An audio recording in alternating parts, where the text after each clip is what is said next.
शेतकरी बंधूंनो नमस्कार। हे माझे सोयाबीनमध्ये तूर आहे। 9 फुटाचं अंतर आहे आणि मी तुरीला व सोयाबीनला फक्त पेरतेळे 2 पोते दाणदार दिला आहे। त्याच्यानंतर मी काहीच त्याला दिलेले नाही। याच्यावर मी कोणची फवारणी केलेली नाही।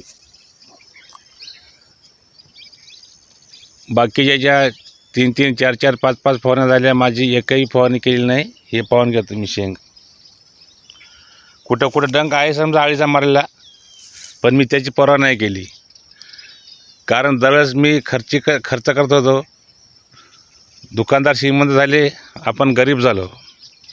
यावेळेस मी त्याच्यावर पर्याय म्हणून मी कोणचीच फवारणी न करण्याचा निर्णय घेतला।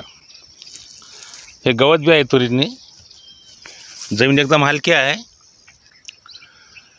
आपले पीक हाती आल्यानंतर गवताचा काहीच फरक पडत नाही। त्या गवतावर नंतर रोटावेटर चालून त्या गवतात पुन्हा कंपोस्ट म्हणून आपल्या शेतीला आपण काम करणार, ते एक आपला फायदाच आहे।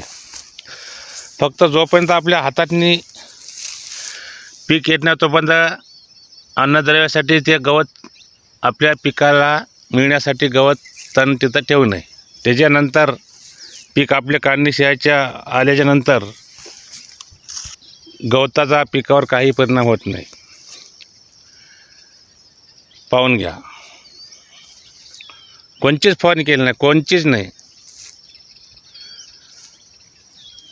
आणि प्रत्येकजण जर असे थोडीफार शेती करून जर याच्यातून आपण उतरलं तर आपणाला त्याचा फायदा भेटू शकेल। कोणाचं ऐकून हे टाका ते टाका, बायोस्टिम्युलंट टाका, स्टिम्युलंट टाका, झेप टाका, भरारी टाका, तर हे कोणाचे ऐकायचे नाही, काही नाही। पाहून घ्या, तूर पाहून घ्या, कोणचेच औषध नाही, कोणचेच नाही। असे आपणाला का पैसे कमवायचे नाही, का मोठेपण करायचं नाही, का नाव मोठं करायचं नाही। फक्त शेतकऱ्यालाच आपणाला एक सांगायचं आहे की फवारणी करून बी जर अशी येत असेल आणि बगर फवारणी येत असेल तर काय फरक आहे समजा। म्हणजे आपण खर्च करायचा कशासाठी? पाहून घ्या तूर।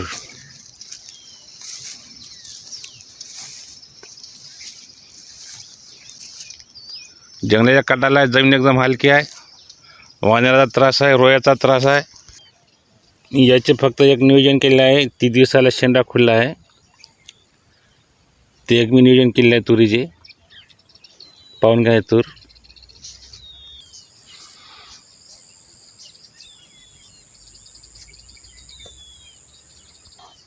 तर शेतकरी बंधूंनो, कमी खर्चाचे उत्पन्न वाढल्यास मी तुम्हाला प्रत्येक वेळी याची माहिती देऊन मी व्हिडिओ टाकत जाईन।